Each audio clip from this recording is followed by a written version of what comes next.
Number 9। आप लोग अपना नाम बताइए और अपने प्रोजेक्ट के बारे में हम लोगों को बताइए। सर, मेरा नाम जयंती कुमारी है और मैं क्लास 1 में पढ़ती हूँ वीगन इंस्टीट्यूट में। और मेरा ग्रुप नंबर 9 है और ये मेरे ग्रुप नंबर के लोग हैं। सबका नाम बताइए। मेरा नाम फरहत रानी और मैं क्लास 8 बोल दिया नाम मेरा बताइए। नाम फरहत फातिमा है। मेरा नाम सना प्रवीण। मेरा नाम देवी कुमारी। मेरा नाम महक कुमारी है।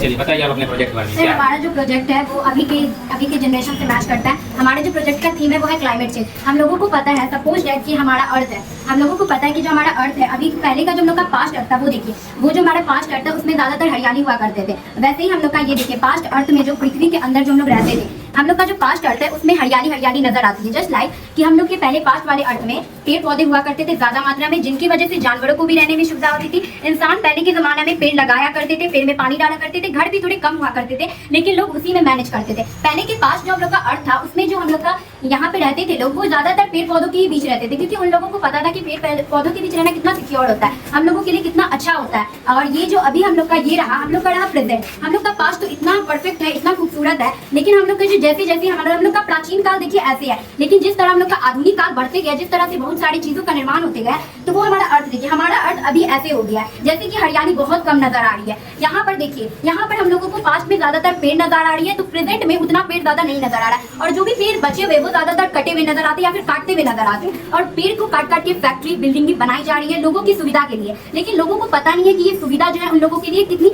हानिकारक हो रही है। मशीनों का निर्माण होता जा रहा है, बहुत सारी आधुनिक चीज बढ़ती जा रही है, लेकिन ये देखिए कहीं कहीं जगह पर पेड़ काट के रोड बनाए जा रहे हैं, कहीं पर बड़ी बड़ी बिल्डिंगियां खड़ी हुई है, कहीं पर लोग पेड़ और काटते जा रहे हैं। और पहले की आपको पास्ट वाला जो दिखेगा उसमें ज्यादातर आपको कचरा नहीं नजर आएगा, क्योंकि वो लोगों को पता था कि उन लोगों को कचरा पसंद नहीं है। और यहाँ का जो हम लोग का कचरा है, हम लोग का जो डस्टबिन है वो यहाँ पे फेंका हुआ है, लेकिन लोगों को इससे भी अभी कोई फर्क नहीं पड़ने लगा। तो हम लोग का जो पास्ट है वो बहुत खूबसूरत होता जा रहा है, लेकिन हम लोग का जो प्रेजेंट है वो इतना ही बदतर होते जा रहा है। इसलिए हम लोग इस प्रोजेक्ट से ये दिखाना चाहते हैं कि हमारे जो पास्ट है उसको हम लोग फिर प्रेजेंट में लाएं। और हमारी जो बिल्डिंग है, हम लोगों को पता है कि हमारे लिए आधुनिक काल जरूरी है, हम लोगों की नई नई चीजें विकसित होना जरूरी है, लेकिन वो उतना ही विकसित हो जो हमारे लिए जरूरी हो। लेकिन बहुत सारी चीजें होती है जो हमारे संसाधन में रहती है, लेकिन लोग उसका गलत इस्तेमाल करते हैं। जैसे कि यहाँ पर पेड़ काटते जा रहे हैं, उससे ऑक्सीजन की मात्रा कम होती जा रही है, बिल्डिंग बनाती जा रही है। यहाँ पे देखिए बिल्डिंग का जो है, बिल्डिंग का जो वो जा रहा है वो है, बिल्डिंग में कुछ काम होते हैं, उसका जो गंदा पानी है वो नदी जा रहा है, नदी गंदा हो रहा है। इस नदी में रहने वाले आदमी लोग हैं ना ही अच्छे से रह सकते हैं यहाँ पे, और यहाँ पे जो जानवर है वो जानवर भी इसका पानी नहीं पी सकते। ये पानी कितना गंदा हो सकता है आप लोगों को पता ही होगा। और वही हमारा जो ये पूरा है दिखाया जा रहा है वो यही दिखाया जा रहा है कि हमारे पास्ट में जितनी ही हरियाली थी, हमारा प्रेजेंट उतना ही खराब होते जा रहा है। और इस प्रोजेक्ट में वही दिखाना चाहते हैं कि हमारा जो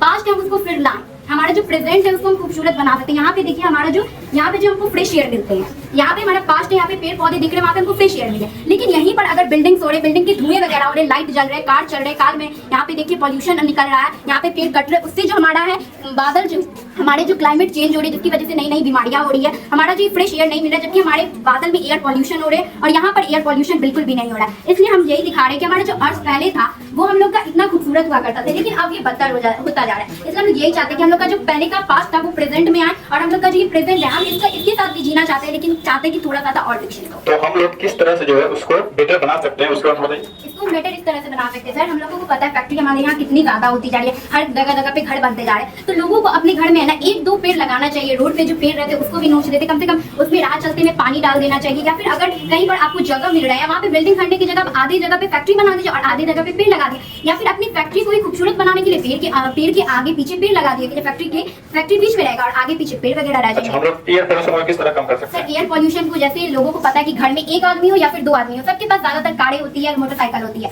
लेकिन अगर आदमी को थोड़ी दूर भी जाना, उसका इस्तेमाल वो कार से करते हैं, मोटरसाइकिल से करते हैं, जिसकी वजह से पॉल्यूशन बहुत ज्यादा फैलता है। तो हम लोगों को अगर कहीं कहीं जगह पे जाने होते हैं, जस्ट लाइक कि हम लोग को थोड़ी दूर पे जाना है, स्कूल वगैरह किसी को छोड़ने जाना है या फिर कोचिंग वगैरह, जैसे हम लोग बाइक का इस्तेमाल नहीं कर, हम लोग पैदल भी चल सकते हैं, इससे हमारे एयर पॉल्यूशन कम होंगे। थोड़ी थोड़ी दूर जगह पर जाते लंबे रास्ते हैं उसमें हम लोग कर सकते हैं, लेकिन जब छोटी जगह पे जा रहे हैं तो उसमें हम लोग का क्या उपयोग आ सकता है, इसलिए हम लोग थोड़ा कम करेंगे। जैसे कि आपने बताया कि इससे जो है वाटर पॉल्यूशन हो रहा है, तो इस वाटर पॉल्यूशन को किस तरह कम कर सकते हैं आज के जमाने में? आज के जमाने में सर इतने हम लोगों को पता है कि फैक्ट्री में है तो गंदा पानी तो निकलेगा, लेकिन उस गंदे पानी को नाली में ना बहा के हम लोग जहाँ पे फैक्ट्री है वहाँ पर गड्ढा खोद के पानी को डाल सकते हैं, या फिर पानी को डाल सकते हैं, वो कुछ दिन बाद पानी नीचे भी जाएगा, उससे हमारा पर्यावरण भी गंदा नहीं होगा और ये जो पानी है उसका भी मतलब कोई हल निकल जाएगा। इसलिए हम लोग का जो नदी है वो नदी को साफ रखेंगे। फैक्ट्री के पास तो जगह हुआ करती है, लेकिन वही जगह पे अपने गड्ढा खोल के इसमें सारा पानी डाल देंगे। यहाँ पे आपने दिखाया कि यहाँ पे जो है लैंड पॉल्यूशन जो है फैल रहा है, तो इस लैंड पॉल्यूशन को हम लोग किस तरह जो है कम कर सकते हैं? सर, इस लैंड पॉल्यूशन को हम लोग इस तरह कम कर सकते हैं कि ये जो कचरा फेंका हुआ है वो आते जाते तो सब देखते होंगे, सबको पता है, तो हम अपने प्रेजेंटेशन के माध्यम से ये बताना चाहते हैं चाह रहे हैं कि हम लोगों का जो ये कचरा है वो कचरा हम फेंकने के बजाय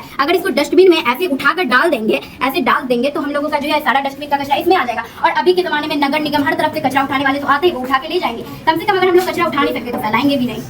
और हम लोग का दूसरा प्रोजेक्ट है, ये हम लोग का दूसरा प्रोजेक्ट है वाटर साइकिल। जैसे कि हम लोग जानते हैं कि मानसून के महीने में बारिश बहुत ज़्यादा होती है और उस मानसून के महीने में समुद्र, नदी, तालाब वगैरह में पानी भर जाता है और उस पानी को लोगों को बहुत परेशानी होती है। लेकिन वो परेशानी है ना हम लोगों की मतलब बहुत सारी साइंस के द्वारा की जाती है। जैसे कि वो जो गड्ढे का पानी होता है वो पानी है ना सूर्य की किरण के द्वारा वो ऊपर वाष्प के द्वारा जाता है, फिर वाष्प के द्वारा वो वही पानी बादलों के होकर नीचे गिरता है। यानी वो जो पानी है फिर हम लोगों के पास ही आता जाता है। इसलिए जो बारिश का पानी है उसको हम लोग स्टोर भी कर सकते हैं। अगर आपको कुछ यूज़ नहीं करना है तो आपके ड्रम वगैरह में भर के उसको सूरज की किरण के पास रखते हैं कि वो वाष्प के द्वारा ऊपर जाए और फिर हम लोगों को बारिश के जरिए भी ऐसे साइकिल भी हो सकता है। अगर आपको यूज करना है तो बारिश का पानी यूज भी कर सकते हैं, इसमें भी कोई प्रॉब्लम नहीं होगी। अच्छा, अभी जो हम लोग देख रहे हैं कि हम लोग पीने योग्य जो पानी है वो बहुत कम बचा है, तो उस पानी को हम लोग किस तरह इस्तेमाल करें कि आने वाला भावी पीढ़ी भी जो है उसका इस्तेमाल कर सके। सर जस्ट लाइक कि हम लोगों को पता है कि हम लोग का जो पानी होता है वो पानी हम लोग जमा कर सकते हैं। उस पानी को जमा कर सकते हैं तो कुछ लोगों को नहीं पता कि पानी प्यूरिफाई की जाती है। तो जिन लोगों को नहीं पता वो हम लोगों को मतलब कुछ जानकारियाँ टीवी के जरिए, न्यूज़पेपर के जरिए मिली जाती है कि पानी को प्यूरिफाई किया जाता है। तो अगर आपको वो पानी पीने योग्य बनानी है तो उस पानी को आपको सबसे पहले स्टोर करना पड़ेगा। अगर आप उसको स्टोर कर दें तो प्यूरिफाई करके पी सकते हैं। Thank you.